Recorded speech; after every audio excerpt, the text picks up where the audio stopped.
well, you all know who I am, Ebony with Everyday Melanin Magazine, and we have been doing this whole who is the hardest working man in Trenton, New Jersey, right? Well, I am here with Jacque Howard, and let me tell y'all, he got some things to say. But before we get started, I just want him to go kind of dig into what it is that he does. What do you do? Yeah, so I like to tell folks in an elevator speech, I was born in Trenton, grew up in Ewing, where I met your uncle, who's a really good friend, Tim McCray. WCF. Yep, that's it. And we're not going to get into all the stories of our childhood because we're saving that for the movies. There's a lot of movies. Yeah, for sure. So after graduating school, I went to art school in Philadelphia, the Art Institute, and studied in fashion. After I did that, I did a couple of retail gigs with some of the big name retailers, The Gap, The Limited, Oak Tree, Jeans West, Wild Pair.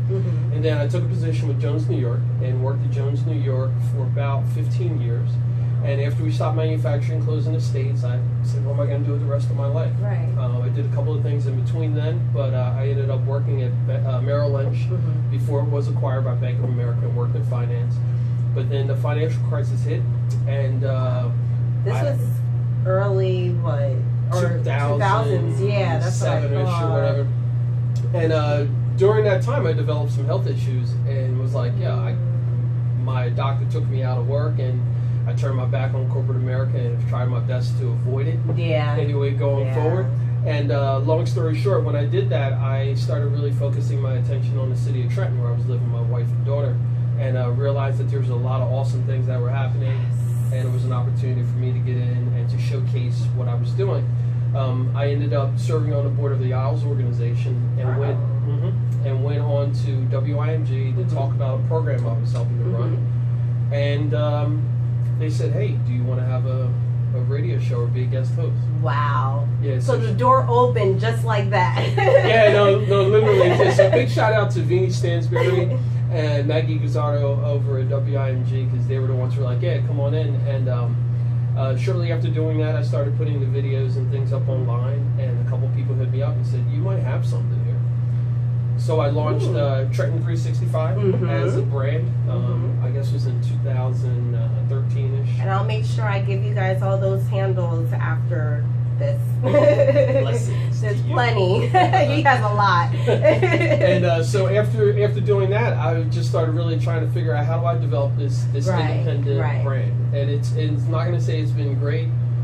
It's been great experience, but it's peaks and valleys, just like anything else. So the entrepreneurial spirit in me is really alive and kicking, and so now that I have this confirmed media access that I own, it's now an opportunity for me to utilize that to get good words out.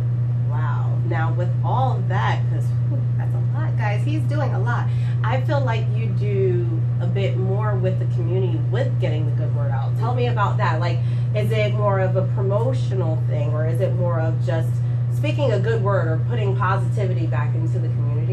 I think you nailed all three of them, and it's probably a little bit more. Okay. So because I have the media access and I own it again, which is key. Folks, intellectual property, IP law. If you don't have an intellectual property lawyer, find one. If you want one, hit me up. I will make sure that we get you an intellectual property lawyer who can work with you about your branding, your trademarks, and the work that you do, because that's super important. I'm glad you said that. So because I have this access under my corporation, Trenton 365 is one of the outlets in the media hub.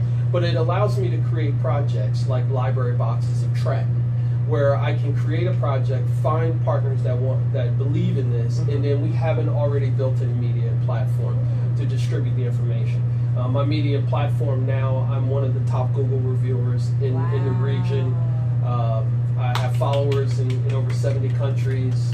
He's answering the earlier question of what makes him the hardest working man, just so y'all catch that one. In addition to that, not only am I over at WIMG 1300, but I'm also distributed through WWFM Jazz on 2 and WPHY television as well. Wow. So I just have to ask, there's a specific event that I believe you were either there for, I don't know exactly if you run it, it's with the youth, and it's something to do with skateboarding. And what exactly is that program, and how can someone outside of this pretty much put their kids in, my own kids in, like who can be a part of this program? Sure. So when I started Trenton 365 and was going all over the city trying to promote all the positive things, right here in downtown Trenton, we're broadcasting, by the way, from the WWFM Jazz on 2 studio at Mercer County Community College's James Kearney campus in historic downtown Trenton. Downtown Trenton. So, excuse me. So while I was downtown, like I would always see skateboarders, especially on the weekends. And what shocked me was that most of the skateboarders weren't from Trenton. And I can say they weren't from Trenton because a lot of them were older white guys and white girls, and they were in cars that had Pennsylvania plates, etc. So I started seeing, well, you know, what's up with skateboarding? So I asked Mark Bleckington, who's another childhood friend of your brother, your uncle and I, and he said, yeah, Trenton is historically a destination for skateboarding. And I said, well, why don't we have a skate park here? And he said, I don't know. And Mark was working for the city at the time in economic development, and this was probably about 5 or 6 years ago. I said, you know what, Mark, let's get a skate park built, and that's going to be one of the things that I'm going to focus on. So it's been a bit of a slow-moving effort because it's all organic too. Yeah. This is people from the community who are driving this. Yeah. So we've gotten together. There's a couple of skateboarding manufacturers that are from Trenton. Great Cult is one of them. Shout out to Roy and Scott, and then also Old School Skateboards, and shout out to John Bullock. And they've skateboarded in Trenton for decades, and they were fully on board with it. Timing is also very important, and there's a nonprofit organization called Freedom Skate Park, which is started by Jake McNichols, who's also now a Trenton resident, and he used to skate here in Trenton when he was a kid. And he's got a nonprofit, so he's working on an indoor park, and then Friends of Amtico Square is the name of our group. And we're working in conjunction with a bunch of different partners to have an outdoor park built in East Trenton, over by the police station. So technically it is open to anybody. Oh yeah, that just owns a skateboard and just wants to come out and just ride. That is awesome, because with you mentioning that and not having a skateboard park, I do recall a lot of kids just taking their talents onto the steps or banisters of these areas, about to hurt themselves. So this is really good because you're actually bringing them to almost like their own community or creating their own space, haven, I guess you could say. And that I could appreciate. I don't skateboard. I actually blade. So you might see me out there with some blades. I'm glad you went off. I'm glad you went off that direction, because that's super important. Any project that I work on has to be inclusive. Yeah. And when I say inclusive, if you're anti a different ethnicity or different religion or any of those things, this isn't for me. Because I think that part of the problem is that, you know, especially being an African American man and a light-skinned black, there's always light friction. Skin is still in.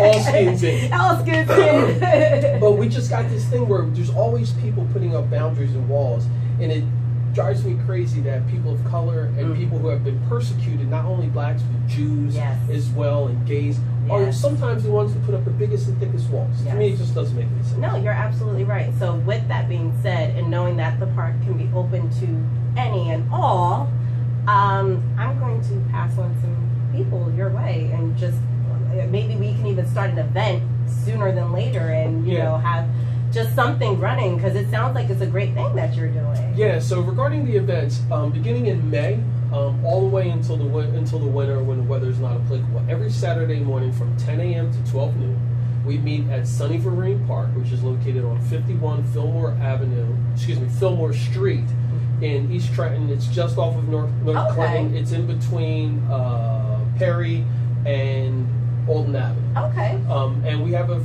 skate jam. We bring out ramps. You can rent boards, or we let you use boards. There's no charge, no cost. We have safety equipment as well. There's always people who can provide instruction. Families are coming out now. Parents are coming out with their little kids. Too. Oh, it's dope. Especially with the parents coming to see what it is that their child loves and probably gawks about so much. Like, there's this ramp. I want you to see me do this stunt. For sure. That's it. For sure. I get that. So before we close this out, if you could just let us know what you have going on in the future for you. Sure. Specifically you, if there's anything that you have that has opened up, or, you know, just talk about. Yeah, so it's going to be kind of difficult for me to condense everything, but I'd like to consider myself like a Quincy Jones type. Like, I don't need to be out front, but I've got my hands in lots of different things. So Library Boxes at Trenton, which is an initiative that I started to address literacy here in Trenton. We have a Library Boxes of Trenton podcast that's based out of Classics, Books, and Gifts that happens the third Saturday of every month here in downtown Trenton from 12 to 2 p.m. Okay. We have the skate park, the skate jam that happens every Saturday. In addition to that, my neighborhood association, where I'm the president, we distribute food in partnership with Mercer Street Friends. Amazing. Thank you. On a monthly basis. I'm quite active in the church where I worship, Westminster Presbyterian Church, and we're a community church. So we're located in the section. For those of you who know the region, we're in the section, not far from where your right on family's laundromat was. In Chambers. Yep. Exactly. So I do that, and then I've got the radio and TV stuff that happens on a regular and consistent basis. And one of the biggest things that I'm working with now is with the Trenton cannabis community. I'm working on making sure that people, especially minorities and people of color, are actively involved in this forthcoming multi-billion-dollar industry that's going to jump off. Yeah. So and stay well informed. Exactly. So we're working, and we're going to be launching Black Cannabis, which is going to be a hyper focus on blacks and other minorities, Latino, Hispanics, who are involved in the cannabis industry. Because currently, blacks make up less than 2% of the cannabis industry. Folks, we're talking about a $50 billion. That's a big $50 billion industry, and we have less than 2% of blacks who are involved in this. Plus, we also know for sure through statistics that blacks and others use cannabis the same rates as others, but blacks are way more incarcerated for that. So we're going to be talking about some things from a legalistic and a social justice standpoint, but also for you guys who are air quotes stoners who are into partying. We'll be doing some things of that nature, but I'll be coming at it from a beginner's perspective and from a perspective of trying to educate the population. This is, well, I like to tell folks, this is like if you knew you could own General Motors and Ford when cars were invented. This is it. This is where we are right now. No, well, I'm thankful for you being on this with us. It's not even a show yet. Maybe we should have Everyday Melanin some kind of show. Work. And I would help you. He's going to be the one running it. You know that. But with all that being said, what I'll do is I'll put all of your social media handles out there for everyone to see, because he has a lot, I'm not going to lie. And I thank you, Jacque, so much for everything. Thank you, guys.